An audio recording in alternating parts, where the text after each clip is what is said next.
Good morning, everyone. Yesterday, somebody thanked me in the comments section saying, thanks for going back to your old system. The twitches and the glitches and everything were ruining my morning. And honestly, they were ruining my morning too. I didn't really like not being able to see the product. And I mean, I can see what's being put out right now, and it looks fine, right? It doesn't look bad. It doesn't take away from the message. And I think that the medium was taking away from the message last time. So with all of that in mind, I hadn't seen The Kiss. Have you guys seen The Kiss? Oh my goodness. This is like the first family, right? Like, I know that we haven't seen much from Melania because the media is ignoring her. But our media is kind of ignoring Sophie as well. And man, it's a wonder he didn't get hit in the face with her ponytail afterwards. Here it is, if you haven't seen it, because I hadn't seen it.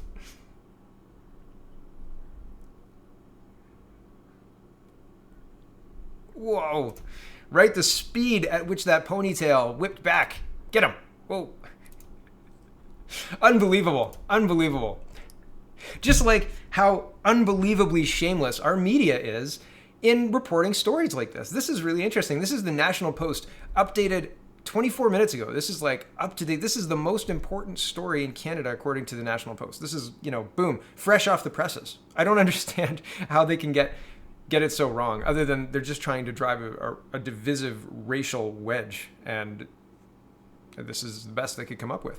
The big Black Lives Matter, the big B that goes through the stop sign there, that's not graffiti. That's not graffiti, according to the National Post. That is, what is that? Hold on, I'll find it. That is a BLM street slogan, and it's being defaced. And BLM street slogans have been defaced in recent weeks amid nationwide protests over racial injustice and police brutality. They are looking for the people who took black paint and painted over the Black Lives Matter slogan, to use their words, the graffiti that's on the road that's over a legal stop sign. That's fine. That's fine. You evil people, how dare you paint over the slogan? Don't you know Black Lives Matter, hashtag not all lives matter, because that's racist and you'll get stabbed for that, apparently. But Black Lives Matter. Okay, sure. Here's the article. Less than an hour after it was finished on Saturday afternoon, vandals came for the Black Lives Matter street slogan in Martinez, California. This is an American article. It's about an American city. Yeah, a woman in flip-flops and a patriotic shirt splattered a can of black paint over the bright yellow L in black, heaving her paint roller over the letters outside the Contra Costa County Courthouse. That's hard to say. Her companion, a man in a red 4 more years shirt from President Trump's campaign and red Make America Great Again hat, told onlookers no one wants Black Lives Matter here.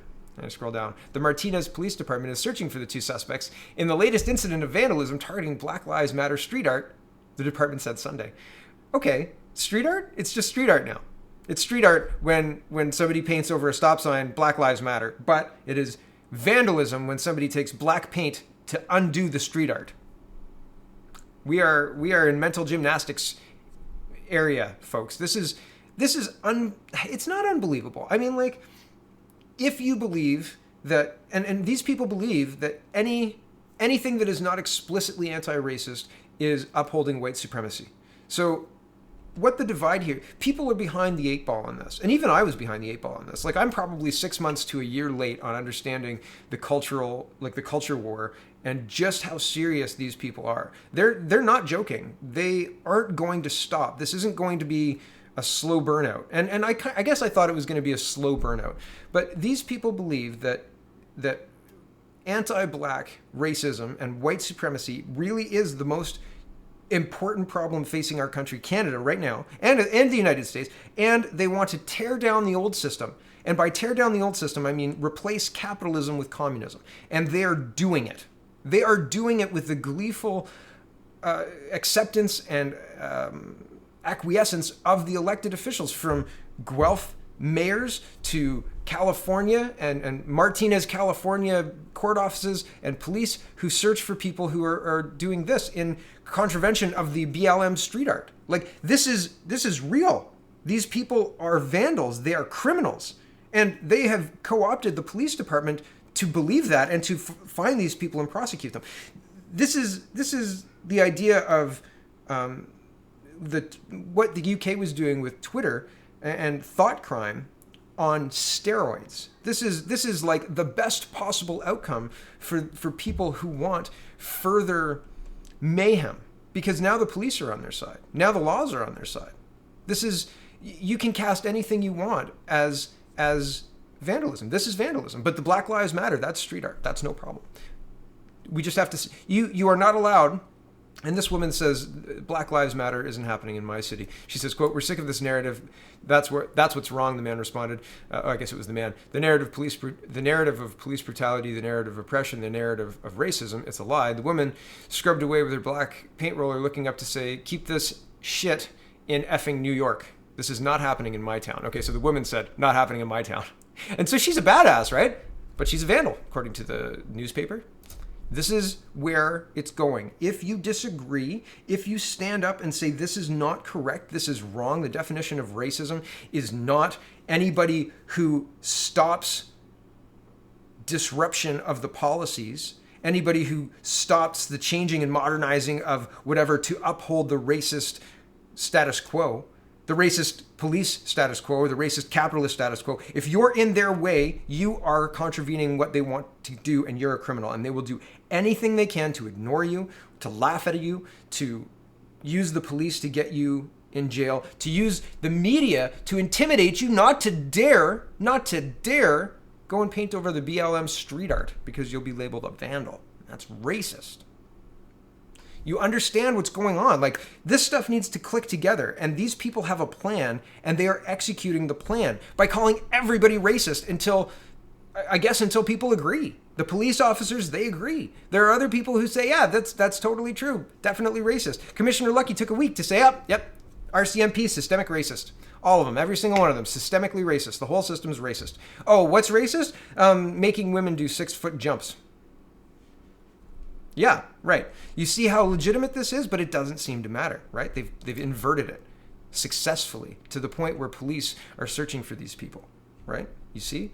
This is where it's going. If you're not with them, you're against them, and they will come for you. And I think that people misunderstand how long these people work. Like, they don't work in days and weeks. You forget, and people are getting paid back. What do I mean? Oh, remember the leadership debate commission? The leadership debate commission? Do you know who was on the leadership debate commission? Yeah, Craig Kielburger. Third name on the list there. Members, Craig Kielburger. Interesting. He's got a really nice write-up here about his history, et cetera, and he was on the leadership debate. I wonder why his charity got a $912 million giveaway from the Trudeau government. Isn't that strange? It seems like they play a game where you get paid back in big contracts. In sole source, nobody else gets to bid contracts. Right? Here you go. Thanks for that help out there that time.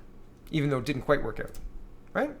And interesting payback, right? And all public, all above board. Justin Trudeau didn't make the call. It was the bureaucracy, says him, right? So there's no conflict of interest there. How could he know that the bureaucracy was going to choose we charities, right? That's the line, right? But it just seems very coincidental. Doesn't it seem very coincidental to have one of the members of your advisory board for the Leadership Debate Commission also be the head of we charities and get the year after, not even a year after the very fraught, very interesting 2019 campaign, get this $900 million payout that no other entity in Canada could possibly do? No one? Isn't that coincidental? Man, isn't that strange? Right? Okay. Here's something that I talked about actually on June 2nd. I'll show you the tweet in a second, but here's the FCM, and it says, with new expenses to keep residents safe, staggering drops in revenue, and no freedom to run deficits, cities and communities of all sizes across Canada face stark choices. Okay, so here is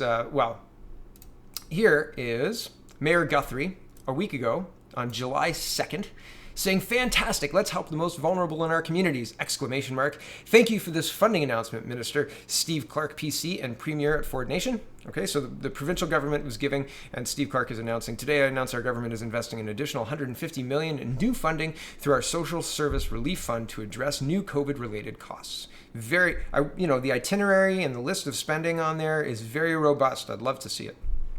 Anyway, I said, is this where the money is needed most? COVID destroyed the municipalities' revenue sources and forced layoffs. Does this address that vulnerable population? What about taxes when the bill for this spending and consequences becomes apparent?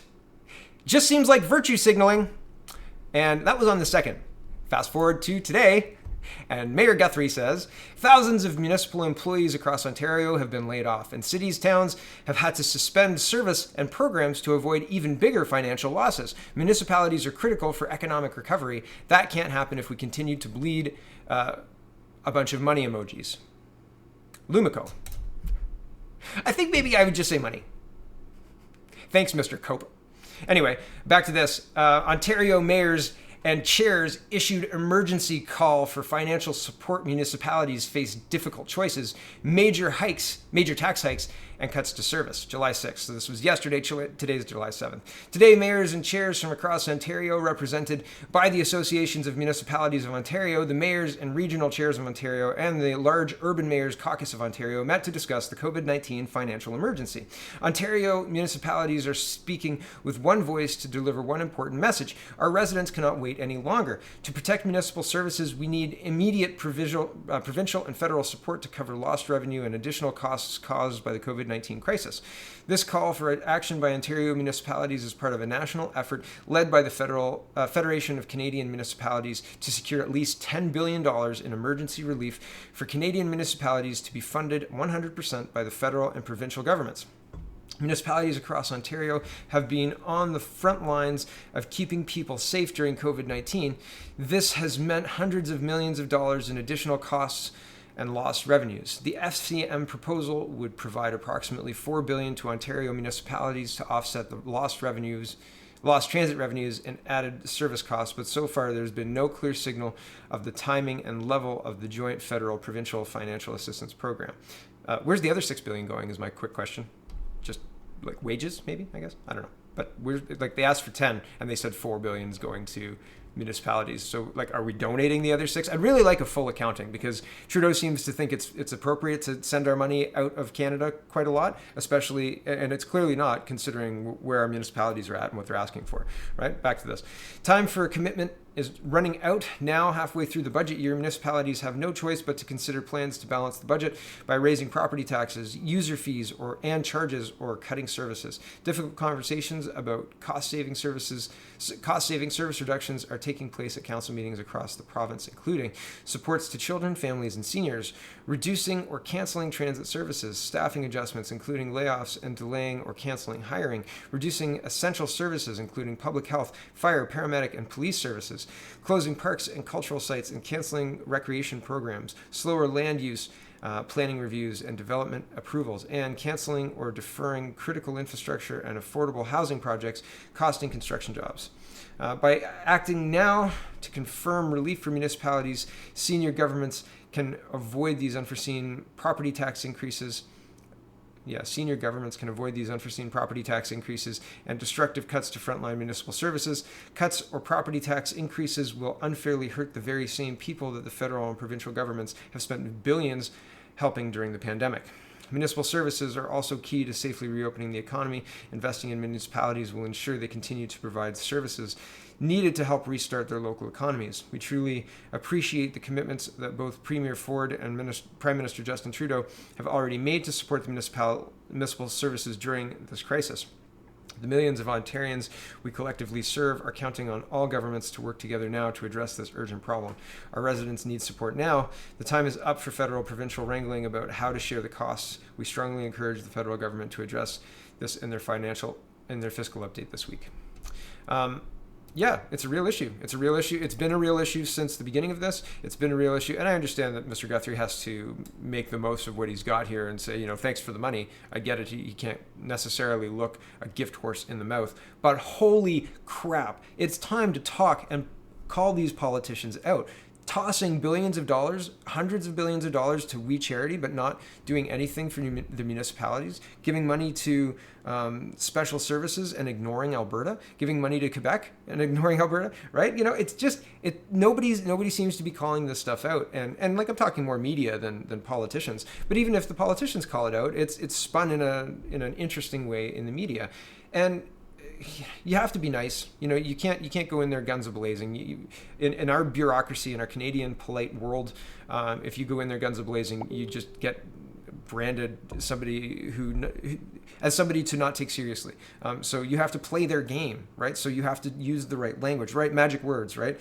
I am exempt from this policy through number 2 and 3 in the exemption list. Magic words. Now everybody understands what you're talking about. Same thing here, right? You have to put your argument in order in a way that is legible and understandable to everybody reading it. Otherwise, you're just going to get removed and your problem's not going to get solved. So I understand what Mr. Guthrie's doing. However, stronger language is needed. And the government spending money on foreign countries to help them weather the pandemic while ignoring municipalities in their own provinces, both federally and provincially, and more federally for the foreign spending, is inappropriate, right? It's just inappropriate. You can't, and then you have to prioritize, right? Like, you can't prioritize, you have to prioritize the greatest good. And that goes against everything that the woke culture demands, right? You can't say one thing is more important than the other, because when you do that, you're racist against everything that's not as important as the top thing in the hierarchy.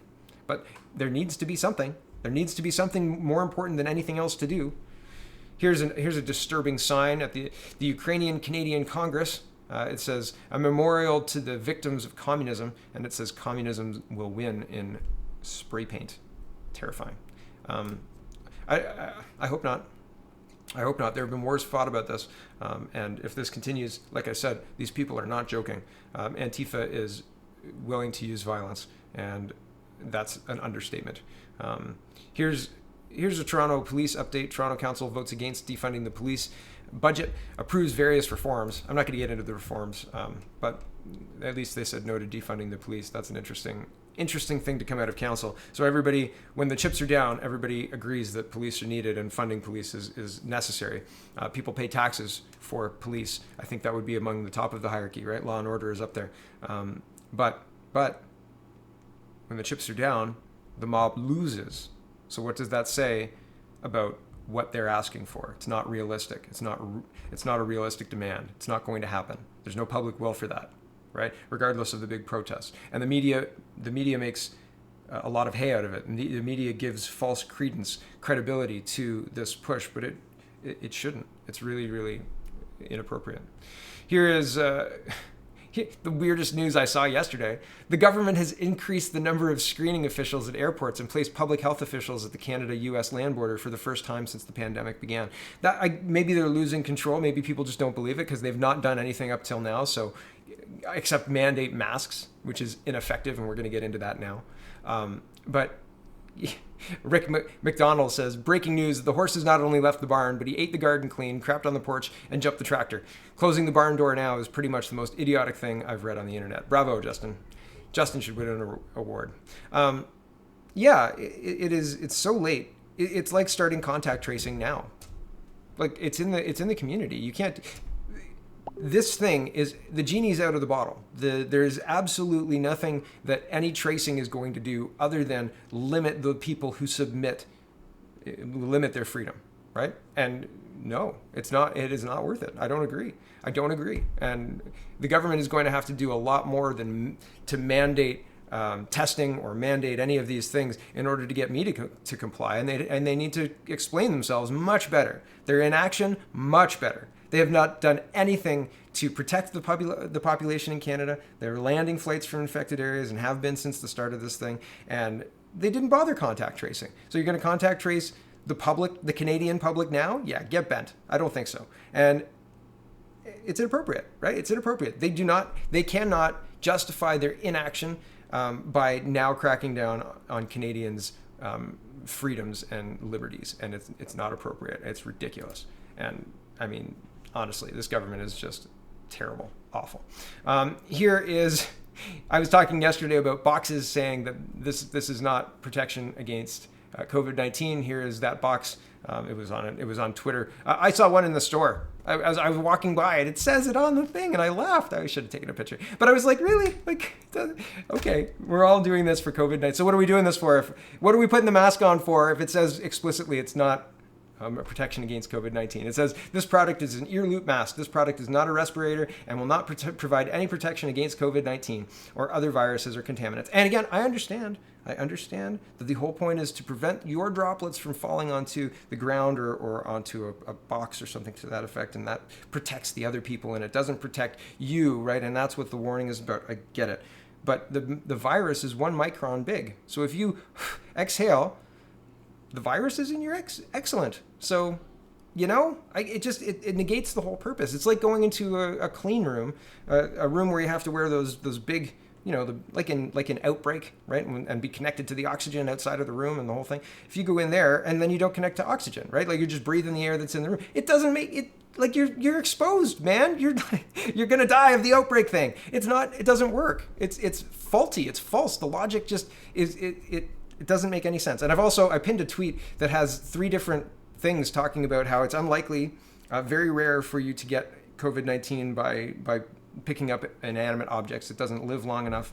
So says the thing in my pinned tweet. And N95 masks are not good, and cloth masks are bad for spreading infection. So, I mean, like there are things to consider that are not being talked about in the mainstream, and yet they're moving to mandate masks. Here's Ottawa to mandate masks inside the public spaces as of Tuesday. That's today.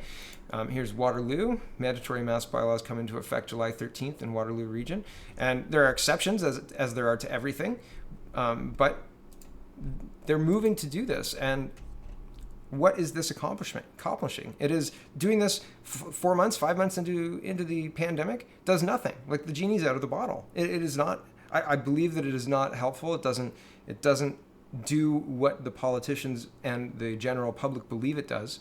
And it makes people angry. Like you're just angry and anxious going into a store. Anxious if you're wearing a mask, to see somebody without a mask, and if you're not wearing a mask because you can't or you choose not to. But I've heard from people who just can't wear a mask. Like they say, I can't breathe in the mask. I'm not going to wear a mask. And people get angry at me, so I don't go out as much. Right? So people are modifying their behavior. My sister was driving to Waterloo region to do her shopping. She won't do that now.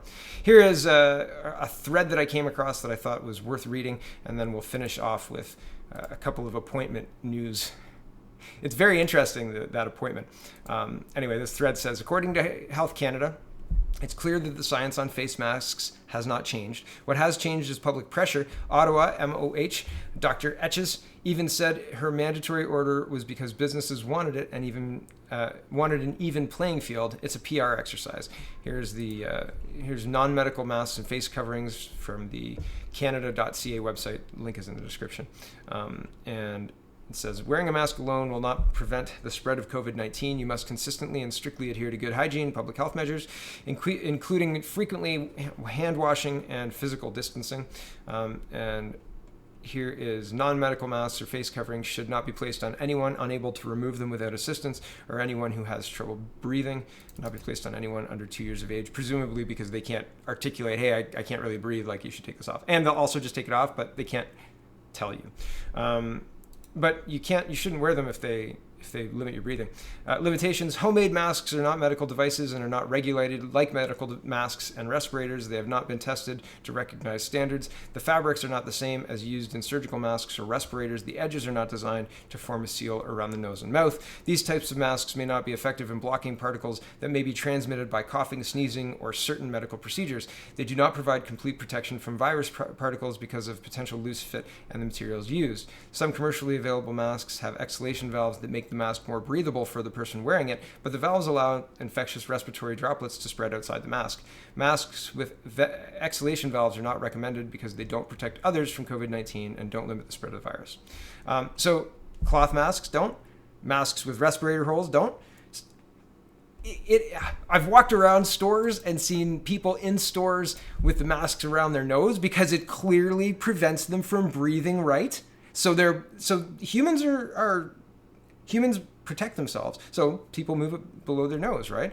Anyway, back to this.